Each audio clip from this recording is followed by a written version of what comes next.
I saw the Chief Justice had complained yesterday about the promotion of our police officers who are tied to her and subsequent movement to go for training. I think that this has also happened to me before, where I write many letters to you and say, oh, please promote this officer. They have worked with me for a long time. When they are promoted, unknown to me, they are supposed to go for training. Unfortunately, our Chief Justice went too public about this issue. And I want to assure you that I have excellent relationship with the Chief. I think I have a good relationship with the Chief Justice. Unless on her side she has an issue. I have never had an issue with the Chief Justice. The IG has never had an issue with the Chief Justice. The Chief Justice is one of the most, for the comfort of the country, the Chief Justice is among public officers who are properly taken care of in terms of her security.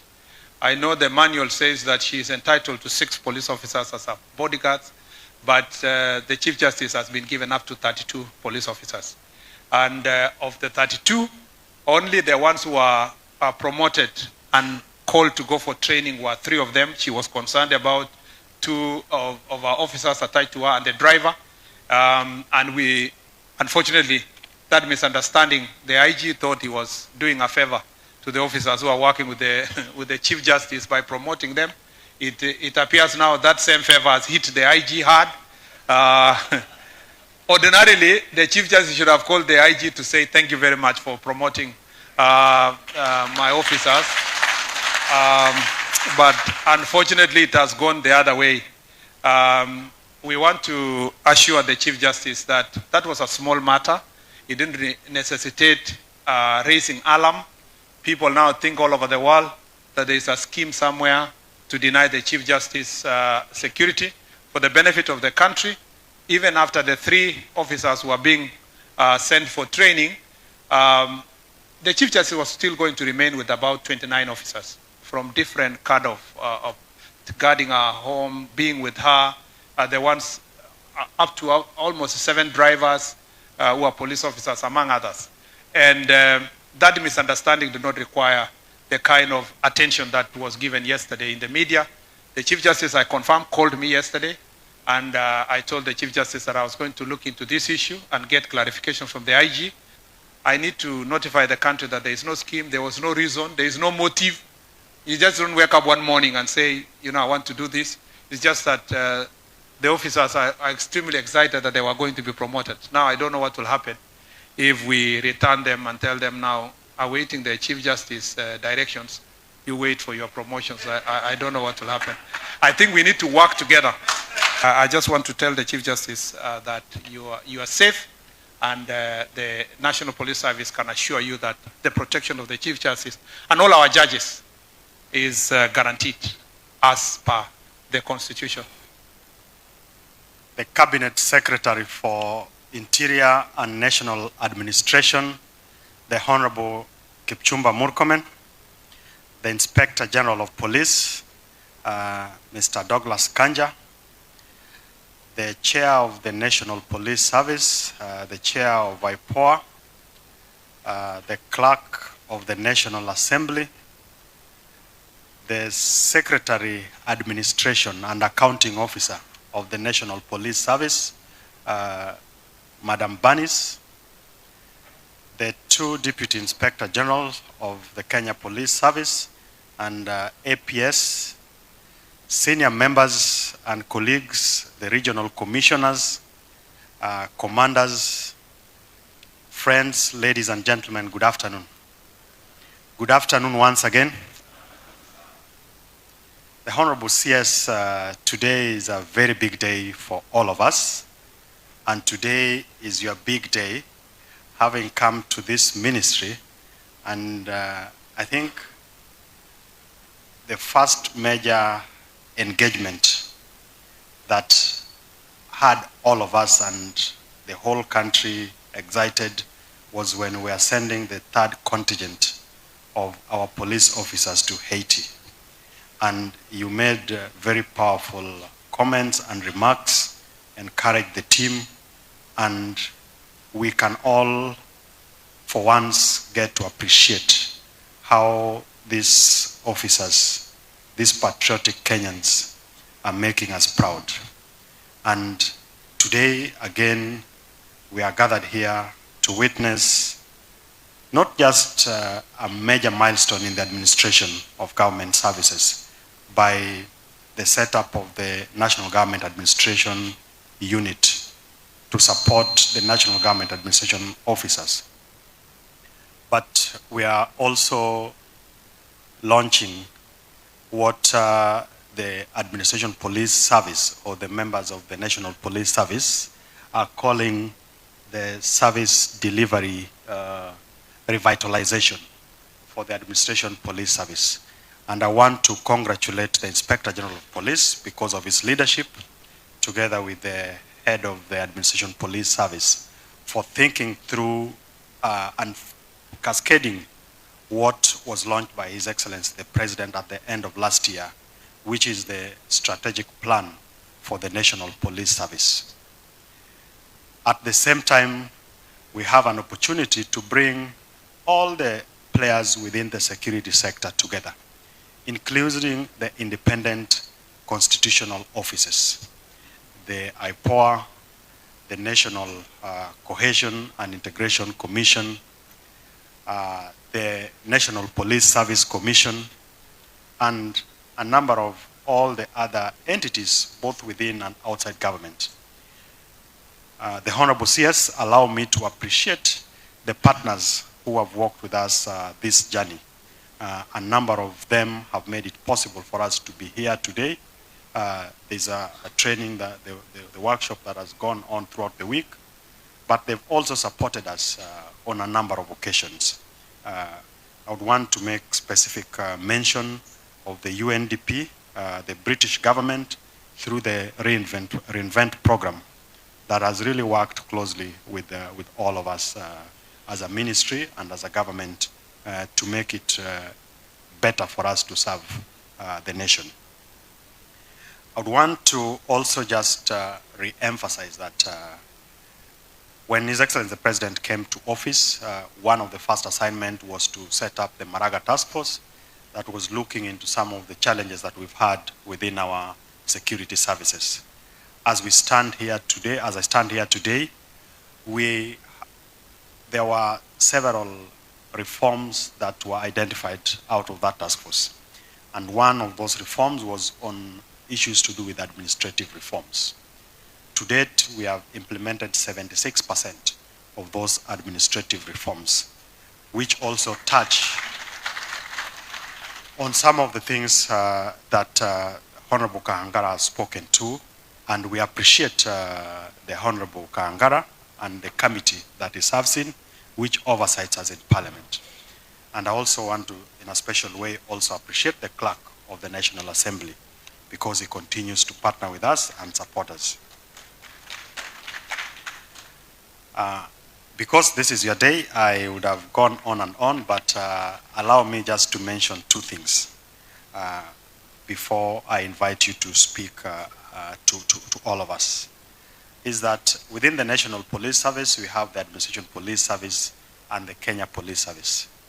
And the team has gone into great extent to speak to the history, particularly of the Administration Police Service, and the coming together with the National Government Administration so that we can better bridge the gap that exists in policing, and particularly the aspect of community policing, so that the public begin and continue to look at us as part of them, so that then we're able to have better relations and engagement and ability to resolve conflicts as and when they arise, and also to embark on peace building.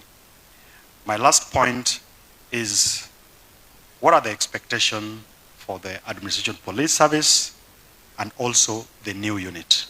And the structure has been well enumerated. There are certain things that you will be able to pronounce yourself on, and our role as officers who support and serve with you as our leader in the ministry is that we'll be able to take those directions forward so that we deliver for His Excellency the President, his administration, and the people of this republic.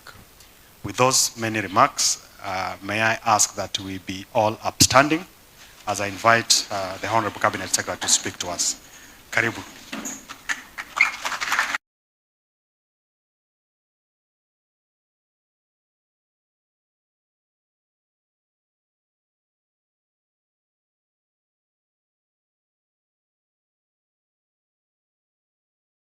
PS, Dr. Raymond Omolo, the Principal Secretary for Internal Security and National Administration, the IG of National Police Service, Mr. Douglas Kanja, the Chairperson of the National Police Service Commission, Eliud Kinuthia, our Accounting Officer in the National Police Service, Bernice Lemedeket, the Chairperson of IPOA, our Deputy IGs, DCI,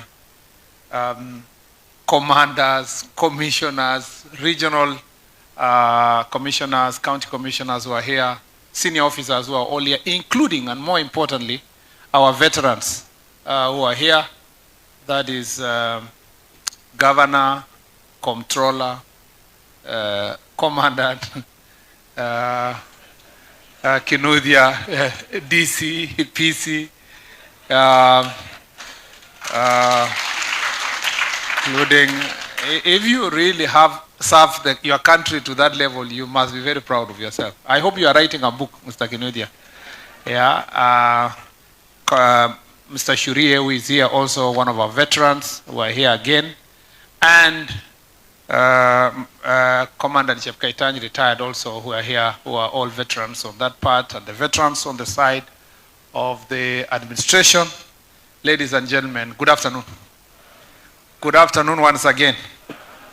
First of all, you look very, for us who have been working with civilians, you look very scary. You know?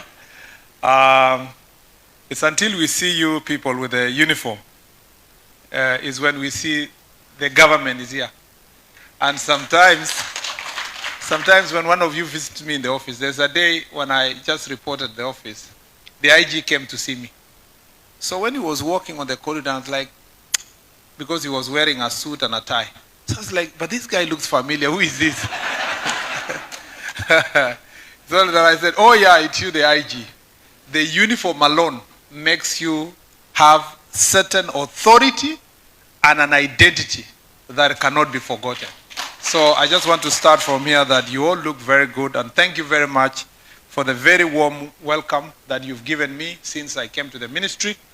Of course, starting with my friend, the PS. We are so lucky with PS Dr. Omolo for having been campus mates and together, being put together to work together and being friends for over 20 years and having a chance to work together in the same ministry. I hope that friendship will contribute to the teamwork that our veteran Shuria said about leadership in this sector. It's my pleasure joining you here as we launch the Administration Police Service Roadmap to Service Delivery Revitalization 2025 to 2028, and as we also launch the National Government Administration Police Unit, otherwise known as NGAPU. I am also delighted to close the Senior Commanders Conference, which has been highly interactive and insightful.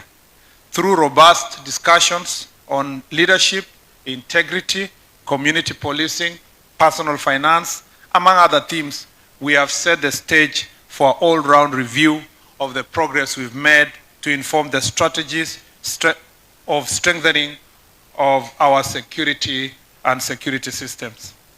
During this conference, under the theme, Transforming the Police to Meet Service Delivery Expectations, we have ignited a candid conversation on implementation of the Police Service Roadmap to Service Delivery Revitalization. The 2025 to 2028 roadmap outlines strategic objectives that the Administrative Police Service will implement in order to enhance its efficiency and operational effectiveness. It aligns Administration Police Service strategies to the current National Police Service Strategic Plan of 2024 to 2028. The recommended Maraga Task Force reforms in the strategic framework for the implementation of reforms in National Police Service, the Kenya Prison Service and the National Youth Service for 2024 again to 2028, and the broader national security agenda. The strategic objectives are to enhance professionalism and accountability, strengthen the operational preparedness and logistical capacity, promote public trust and confidence, improve welfare and motivation of officers, and support government efforts in mitigating climate change. The expected outcome include effectiveness of the administration police service, motivated service personnel, improved operational preparedness and logistical capacity, close working relationship with members of the public, and adoption of environmentally friendly guidelines for the service.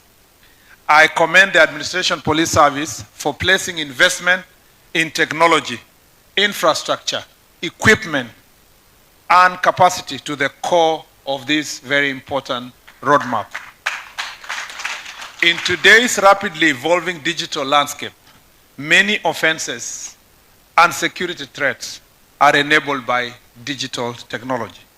The ability to detect, disrupt, deter, and investigate these threats depends on our capacity to operate effectively in a high-tech environment. I bring you an assurance from His Excellency the President that he is committed to supporting you and us together in the realization of these objectives and plans for in this roadmap. I would also like to reassure you that we will work with your leadership to address issues around social welfare, training, better equipment, and other matters that concern a dignified working environment for you. Ladies and gentlemen, the government is fully cognizant of the fact that the Administration Police Service is an invaluable component of the security infrastructure in this country. Your contribution to the silencing of the guns in the North Rift and other parts of the country which have been prone to banditry is highly commendable. And I want to really commend you for the good job you did as Administration Police Service, together with your colleagues in the entire National Police Service. You have been extremely instrumental in dealing with issues of cattle rustling. We have had, instances of recurrence, of small recurrence here and there, but I'm very happy working together with the IG that we are dealing with these issues. And small bits of problems here, the other day in Samburu, yesterday in Elgeyo Marakwet, the other day in Baringo. But I am very confident that this is the last part of the work we are doing to make sure that we get rid of all these elements that have terrorized the citizens of this country for many years. And to demonstrate the work you've done and the effectiveness of this work is extremely encouraging. Even after the attack yesterday, a small area there in Kerio Valley, that it is the members of the public from both sides of communities that are giving us names of specific individuals. And they are saying, go for these individuals, because they have come to trust the police officers, and they have come to trust that we will work and make sure that we get rid of these problems. You have also been instrumental in our fight against the terrorism, stabilizing disturbed areas, and securing Kenya-Somalia border. The government applauds and appreciates your effort in this endeavor. The history of the Administration Police Service is long. It's been shared. People are emotional about it, especially when it comes to the relation. As an Administration Police Service, I saw Anne really very carried over. I saw the national, for Ms. Ngetich, she was comparing this reunion to twins coming together. But the chair of National Police Service was more graphic. He told us, this is so sweet. It's like somebody meeting their ex. Since I've not had that experience, I'll leave it at that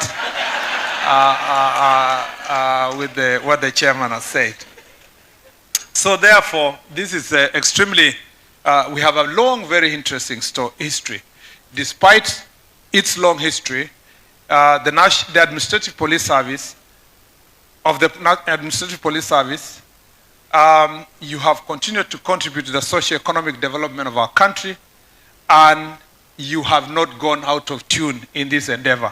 As our society evolved, the service reinvented itself to meet the demands of time. The colonial power enacted the Village Headman Ordinance in 1902 to help bring the so-called native areas under government control. That marked the path of the present Administrative Police Service. In 1929, the enactment of the Tribal Police Ordinance paved the way for training, command, and armament of the native police. But it was not until 1958, with the passing of the Administration Police Act, when its role in policing was defined and expanded. After the 2007-2008 post-election violence was a major defining moment for our country and its security system.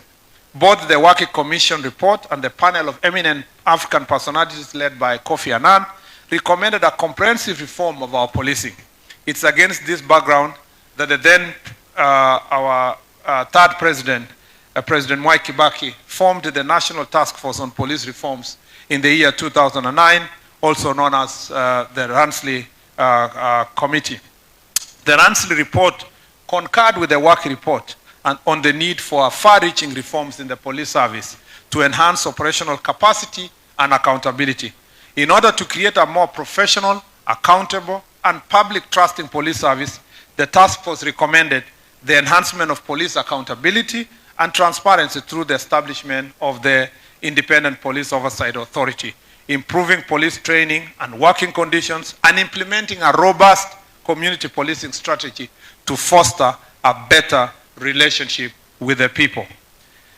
The recommendations informed the establishment of the remodeling of the Administration Police Service under the Constitution of Kenya, Article 243, 2B, in 2010. There have been numerous security sector reforms since the promulgation of that constitution, including the 2018 restructuring of the National Police Service and implementation of the recommendation of now ongoing recommendations and implementation of Maraka Task Force report. Some of the reforms that were informed by the Maraka report carried out under the leadership of my predecessor, His Excellency the Deputy President, Professor Kithure Kindiki, and the PS here, Dr. Raymond Omolo, including the ongoing digitization of the police operations and salary increment of the lower cadre of officers of up to 20% effected last year, July. An additional 10% increment is also set to take place this year. The police service will also receive 3,000 new vehicles this year in order to improve their working conditions. And this will not only go to the police service. We are going to do it together. In fact, His Excellency the President, before I came here, said that he's working on increasing the vehicles to be 5,000 because we must take care of the Ngao officers up to the lower level. The police service and so will be receiving the same, including also improving the working conditions through the investment on new equipment within the next 2 years.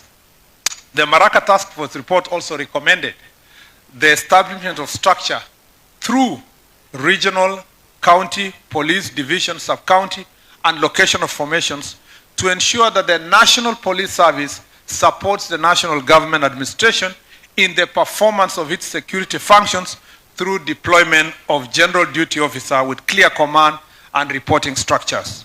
Today, we are launching the National Government Administration Police Unit NGAPU to fill the gap in our security setup pursuant to Section 10H of the National Police Service Act of 2011.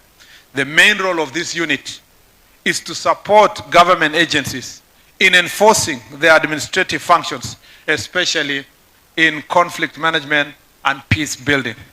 This unit will go a long way in supporting the national government administration officers across all administrative units in the country to enforce government directives, effect policies, and in maintaining law and order.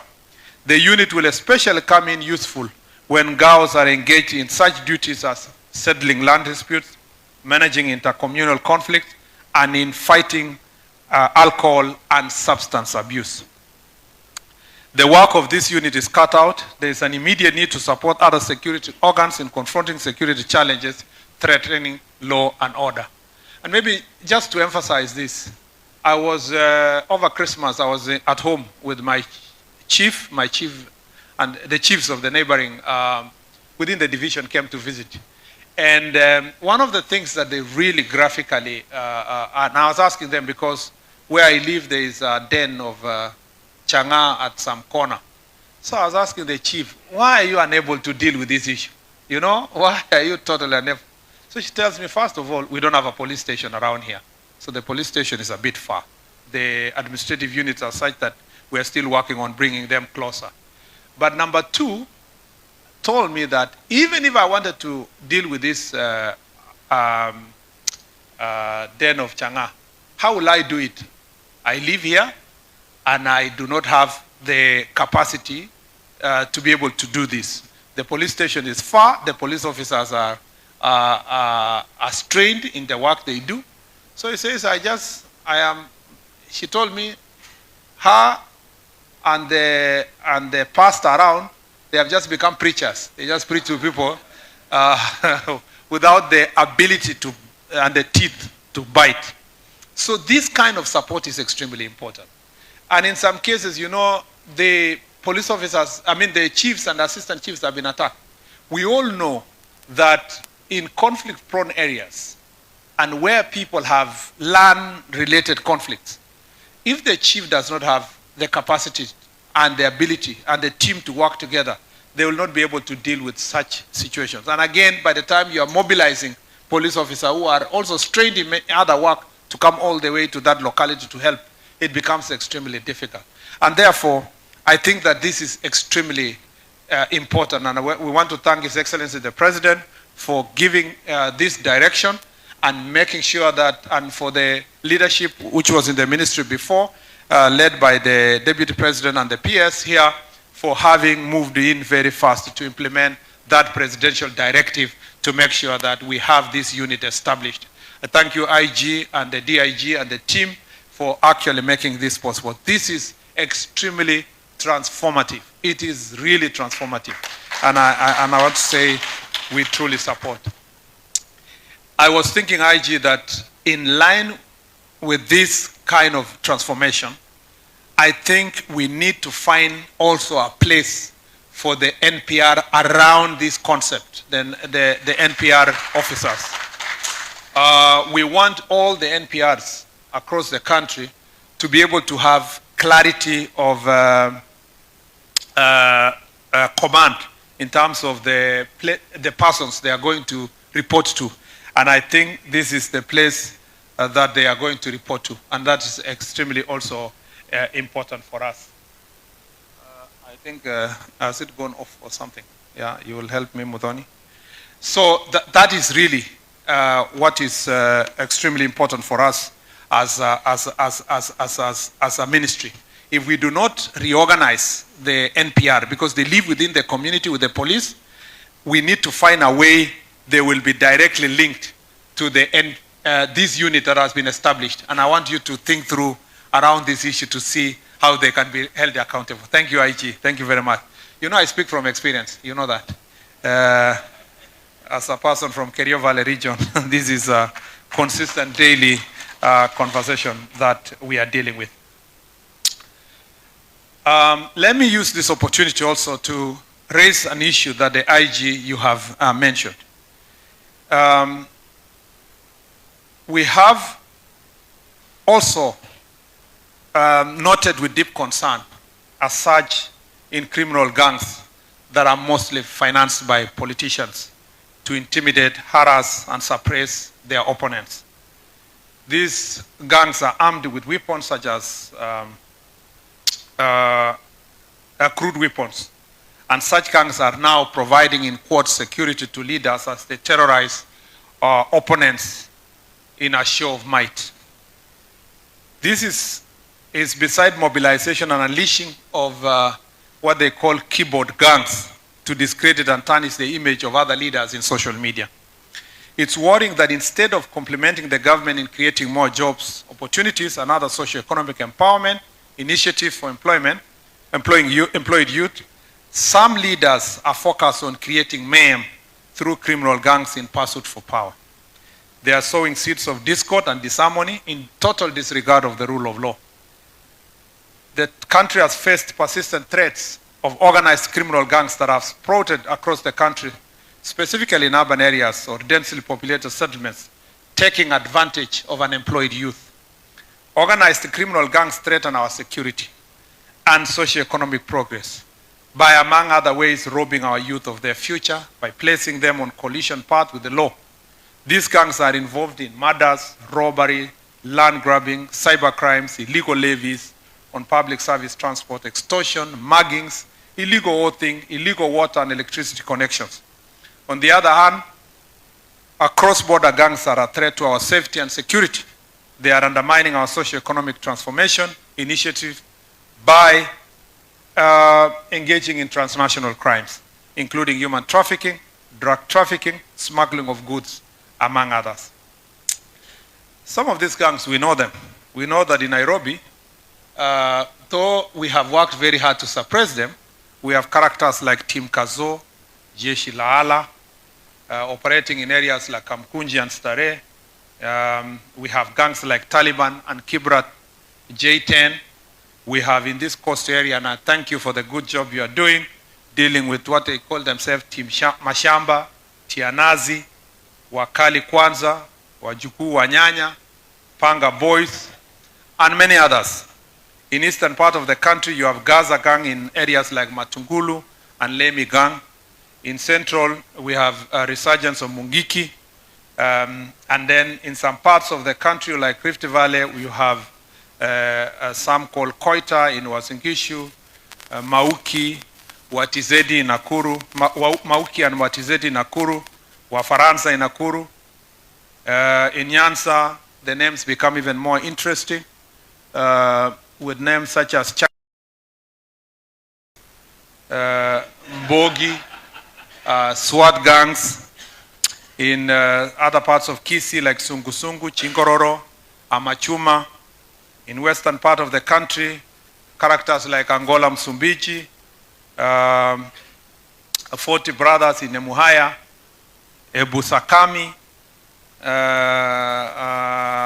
and Maseno areas, and Spartan and Bulunda boys in Busia.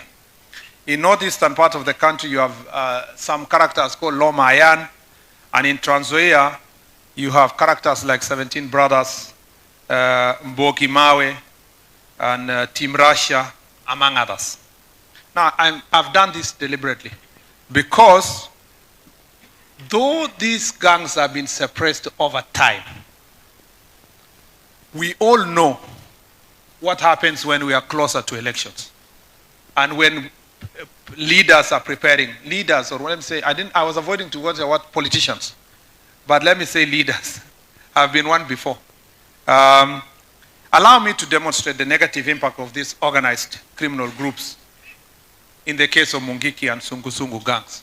Mungiki, for example, we all know remains one of the dreaded homegrown gangs in Kenya, yet it started innocuously in the late 1980s as a religious movement to promote traditional values. At the height of its malignancy in the early 2000s, it levied taxes in areas like Mathare, controlled matatus in Nairobi, Nakuru, and parts of central Kenya. They charged protection fees on businesses, enforced dress code on women, carried out open mass oathing, raped women and girls, banned matatus that refused to pay them, beheaded defectors, rival gang members, and those opposed to their activities, terrorizing communities, forcefully circumcised people, among other ills. Clashes with the police were rampant. Thousands of youth were members of this group in 2000 until around 2010. Individuals and communities are still scared from these criminal activities and group. Many youth wasted valuable time, leaving a legacy of unemployment, imprisonment, mental health challenges, and despondency. Sungu gang started as a community policing initiative in the early 2000s, but slowly morphed into a criminal gang. It perpetrated many human rights abuses, including assaults, public execution of crime suspects, setting alight older people they termed witches, and charging protection fees. The horrors of Mungiki and Sungu gangs must spur us to nip any criminal gang in the bud with resolve and vigor. To achieve that, we must enhance the intelligence gathering, carry out awareness campaigns against the membership to this organization, prosecute members and financiers, in addition to establishing more security presence in the affected areas. Kenya is a democracy where fair competition for position is guaranteed in law. Using gangs to gain undue advantage on the ballot runs counter to democratic ideals and leads to violence and bloodshed. It was out of such criminal gangs and incitement from politicians that our country plunged into chaos in 2007-2008. I have issued instructions to the Inspector General of Police to work tirelessly to make sure they track, crack down, and dismantle these criminal gangs with immediate effect. Public servants, including Ngao and police officers who will be found abetting these crimes, will be sacked and charged. On the other hand, politicians or financing or benefiting from the activities of these gangs are equally culpable. Irrespective of the office they hold or social status, we will prosecute them. I call upon the police to carry out thorough investigations to secure their conviction. We must act swiftly and decisively against these gangs because history has taught us that the price of doing nothing is catastrophic. I wanted to use the occasion to really tell you this because the other day I passed through Kitale a few months ago, and DIG Masengeli, you come from that region. Yeah, thank you very much. Kitale is not the Kitale, the place I schooled. You know, a small meeting, even a funeral. A family is preparing to bury their loved one. And suddenly, because one politician has come with his own gangs, another one comes with their gang, there is fight in a funeral, family members are scattered, you know, they cannot bury their loved ones. And so, we cannot live in such a country. It's not possible. It is absolutely not possible. If you are unable to persuade the people of Kenya to vote for you, we will not help you by looking the other way to enable you to create criminal gangs to terrorize your opponents and terrorize innocent civilians. I think IG, going to these next elections, and as we prepare for the same, it's important from the word go to make sure that we have a country that is a country of order. Thank you, IG. There is also the disease of provocative talk and ethnic profiling that is disguised as criticism of the government and political opponents. This will not be tolerated. As an administration, we are open to constructive criticism, including myself and the ministry, on service delivery. Indeed, it is the right of citizens to hold us accountable. This criticism, however, comes with a burden of responsibility. We cannot afford ethnic or other form of violence masked as holding leaders into account. The government will bring the full force of the law to bear on anyone stalking negative ethnic sentiments. Mumenisikia hiyo kweli? I don't want you to fear anybody. I announced to the country that once I came to this ministry, behold, the old is gone, the new has come.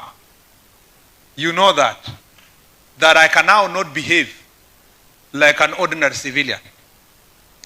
I have responsibility in terms of my association, my conduct, my utterances, and so it is important for all of us sitting here to be completely impartial in dealing with cases and utterances that may lead to ethnic tension.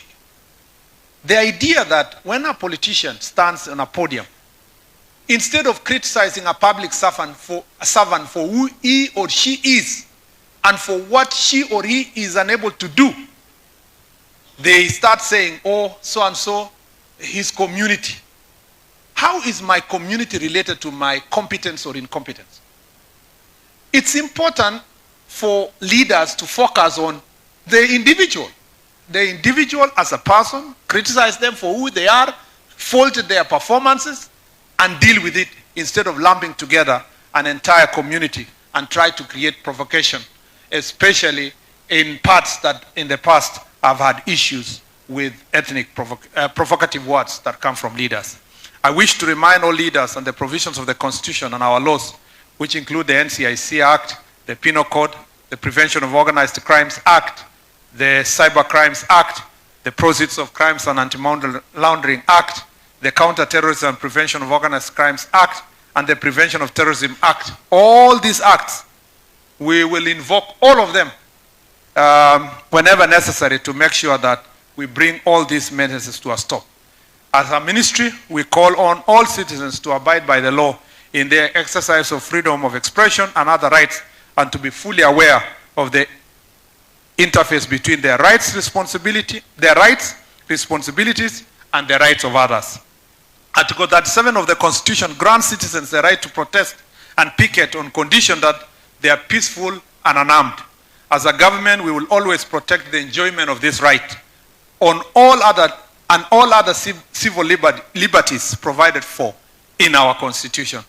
I wish also to make it clear that we shall protect and defend our police officers from criminals and thugs purporting to be exercising their democratic rights through protests. Any Kenyan protesting in the streets of our towns and cities or in the villages while armed with stones, clubs, or pangas are putting our law enforcement officers and law-abiding citizens in danger. Appropriate force will be used to contain them and restore law and order. Physical attacks on our security personnel leading to injuries and even death erodes the trust and confidence the citizenry have on our officers. We will therefore not spare any effort to protect the safety and the authority of our police officers. There is no way anybody would have been protesting peacefully, then cut the hand of a police officer. There is no way. That is not a protest. That someone was protesting and stoned a police officer to death. By the time we see you coming with a gun or a machete, with a gun, a stone, or a machete, or any other weapon, we already know you are not a protester, you are a criminal. And the respective force must be used to protect. And we will defend our police officers as they use that force to deal with criminals. We will defend them in the land, we will defend them in the sea, we will defend them in air, and we will defend them in courts. We will not allow criminals to roam around our cities and towns and pretend to be exercising their civil liberties, when indeed they are criminals who have been hired and they are part of the gangs I talked about, ready to be deployed by political leaders to pretend to be joining citizens who may have genuine grievances, but infiltrating those groups to cause mayhem and harm.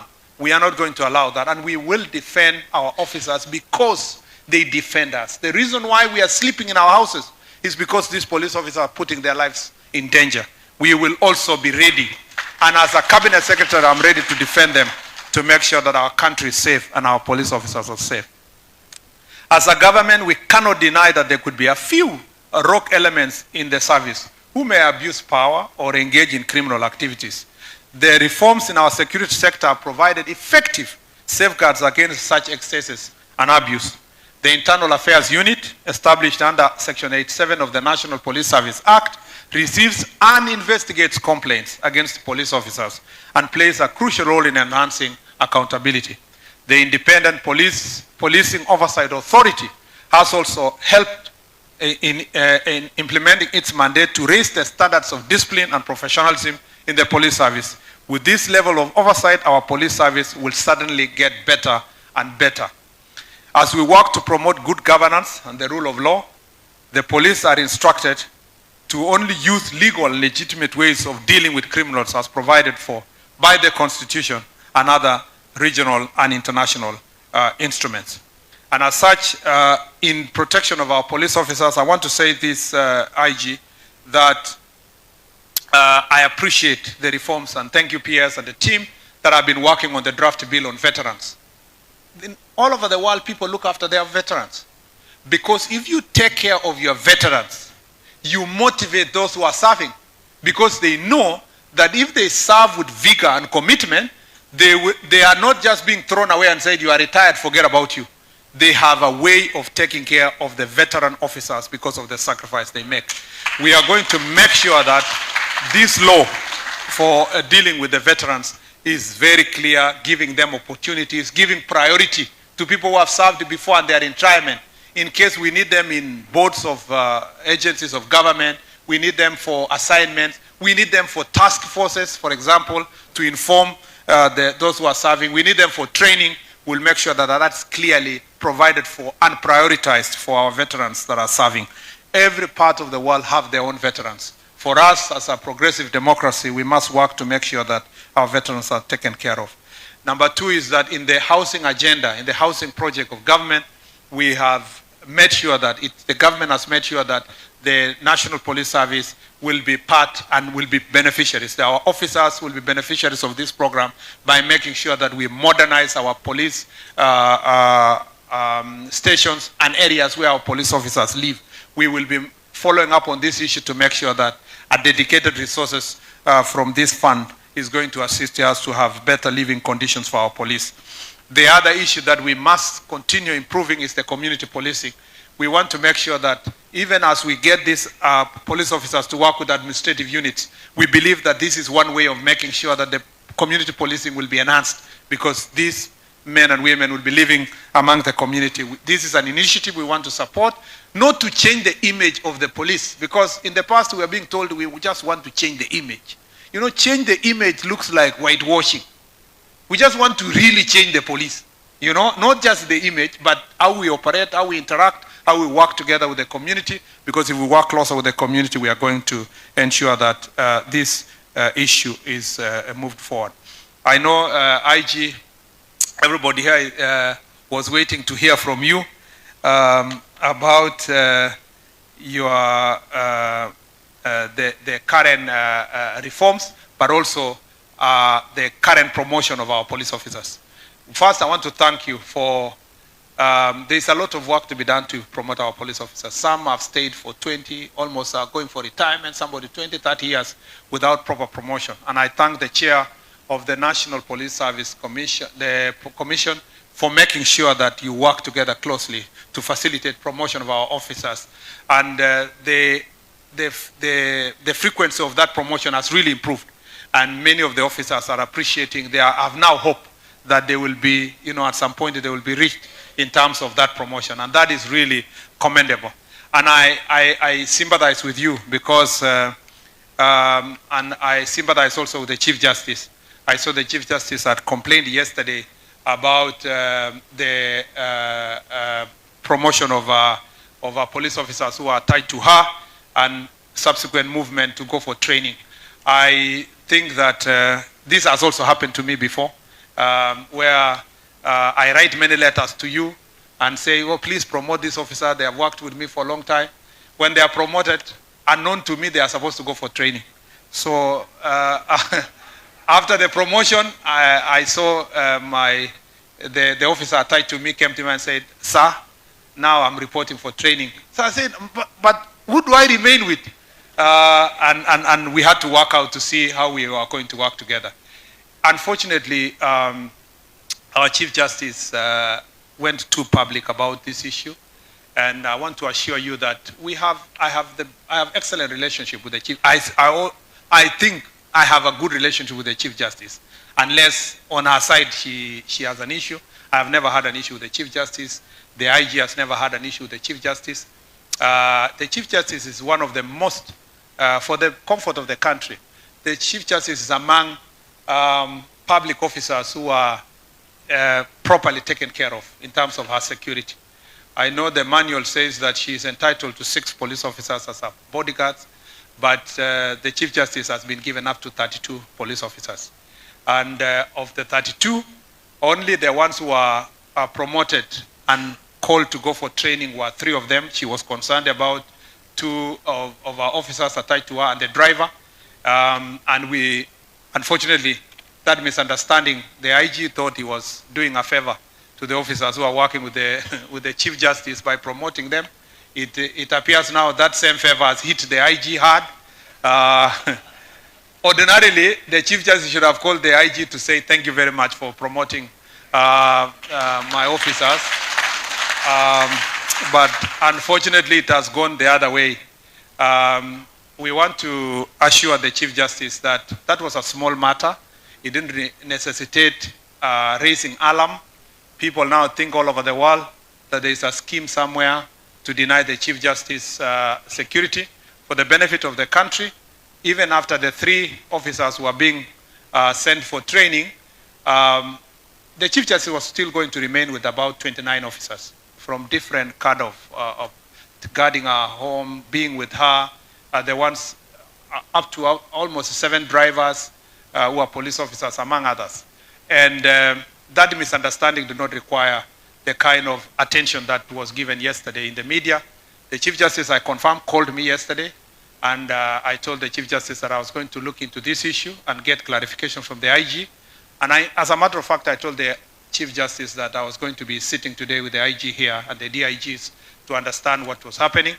And before I could before even I called the IG, the Chief Justice also called the IG, and all of us said, okay, we are going to see how to continue promoting our officers, how the IG will promote the officers, at the same time continue with the remaining officers working with the Chief Justice. Unfortunately, even as I thought we sorted this issue, she never came back to me.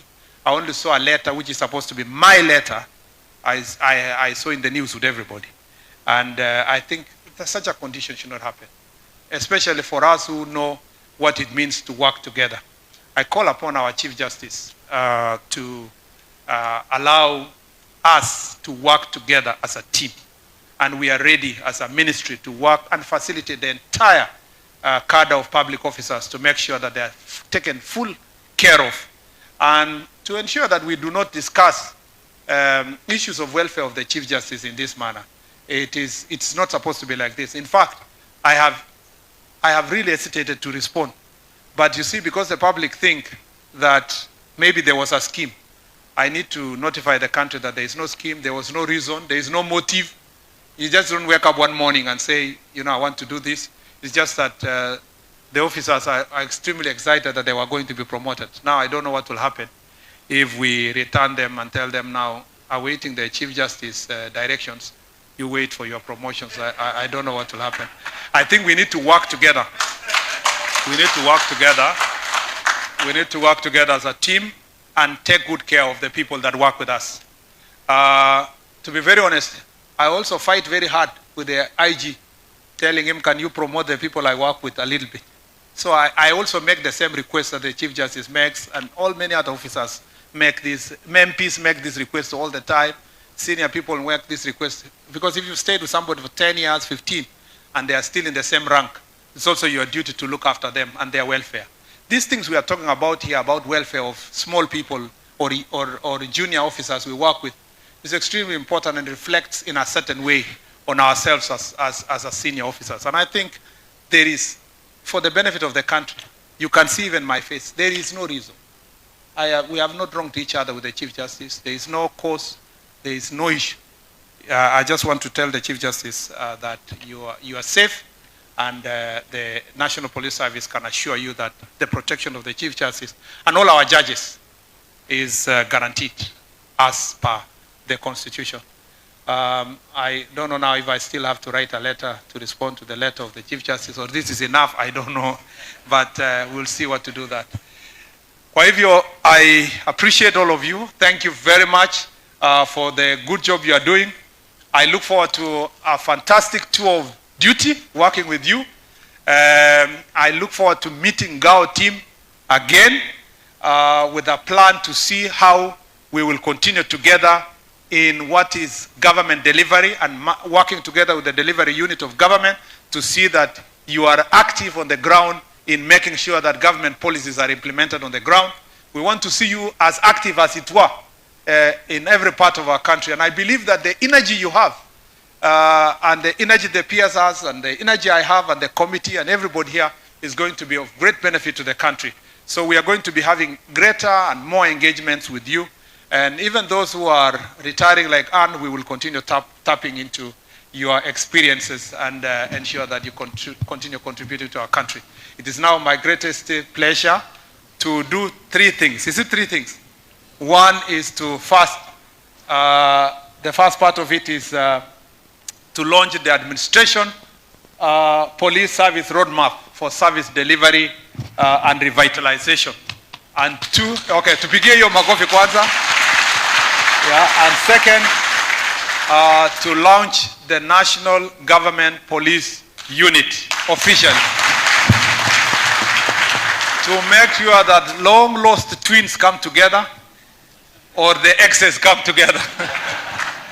And the third is to make sure that I officially close the conference that our National Police Administration Police Service Senior Officers Conference is now officially closed. Bas, asanteni sana na Mungu awabariki. Thank you very much.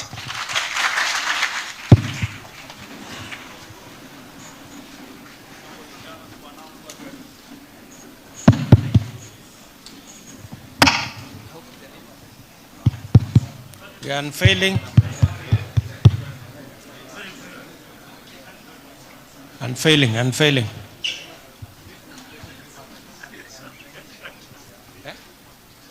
Aya. Unveiling. What?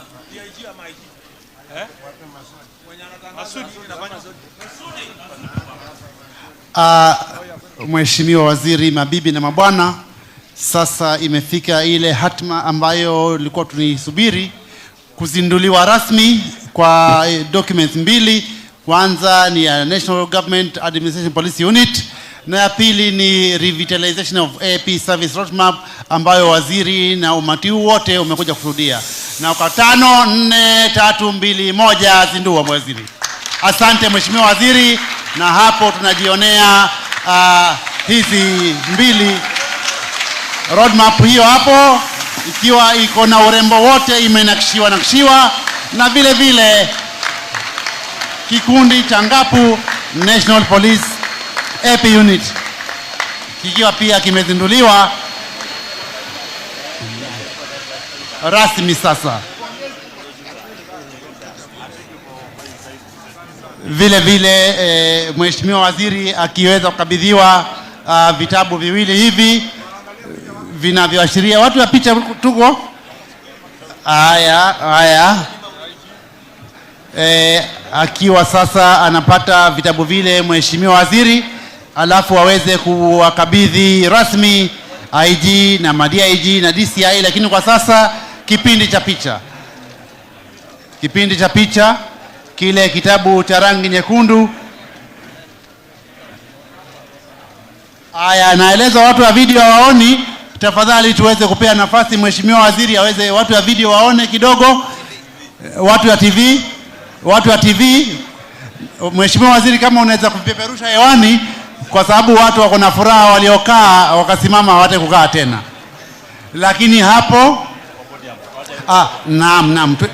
Basi tuelekea kwa podium ili tuweze kuviona kwa njia nzuri zaidi.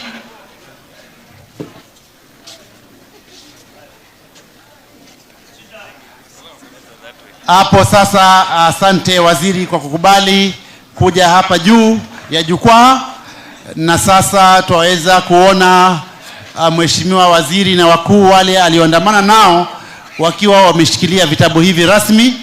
Kile kiko mbele cheupe na rangi kidogo ya kijani kibichi, hiyo ndio roadmap to service revitalization.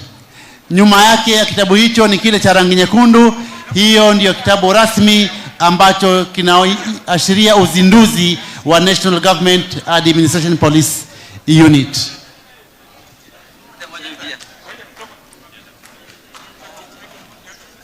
Tupate vitabu viwili vitatu tafadhali.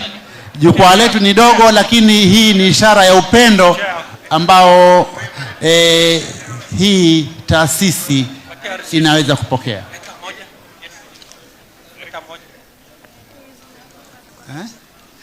Yes.